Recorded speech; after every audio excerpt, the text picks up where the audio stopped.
আসসালামু আলাইকুম বন্ধুরা, কেমন আছেন সবাই? মমতাজ কিচেনে আপনাদের সবাইকে স্বাগত। আবারও চলে এলাম নতুন একটি রেসিপি নিয়ে। আজকে দেখাবো ঘরোয়া উপায় চিকেন রেশমি কাবাব। চলুন বন্ধুরা, রেসিপিটি শুরু করা যাক। রেশমি কাবাব তৈরি করার জন্য আমি নিয়েছি 500 গ্রাম বোনলেস চিকেন, আদা রসুন 1 চামচ, জয়ফল 1 চিমটি ও 3টি এলাচ পাউডার করে নিয়েছি, ব্ল্যাক পেপার 1 চামচ, স্বাদ মতো নুন, 2 চামচ কাজু বাদাম পেস্ট, ফেটে নেওয়া 100 গ্রাম টক দই, 1 চামচ লেবুর রস, সব শেষে দিয়ে দেব ঘি। এবার খুব ভালোভাবে মেখে নেব।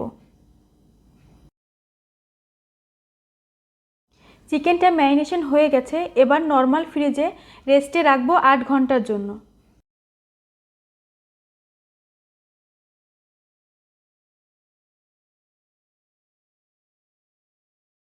8 থেকে 10 ঘন্টা পর নর্মাল ফ্রিজ থেকে বের করে আবারও একবার মেখে নেব।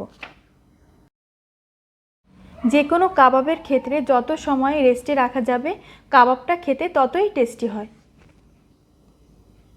চিকেনগুলো শিখে একটি একটি করে গেঁথে নেব।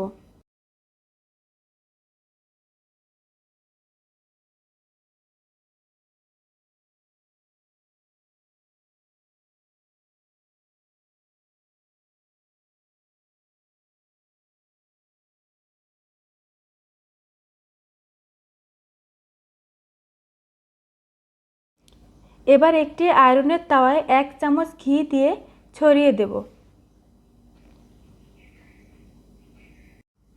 প্রতিটি কাবাব দিয়ে দেব। ঢাকা চাপা দিয়ে 15 মিনিট লো ফ্লেমে রান্না করব।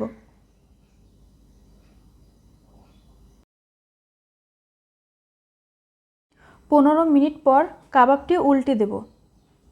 আবারও ঢাকা চাপা দিয়ে 15 মিনিট রেখে দেব লো ফ্লেমে।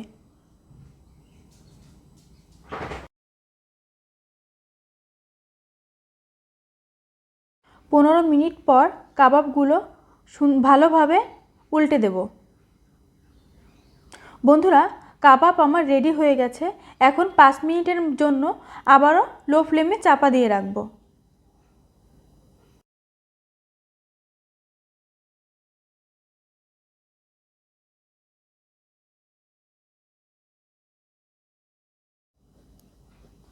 অন্যদিকে আমি একটি গ্রিন চাটনি বানাবো।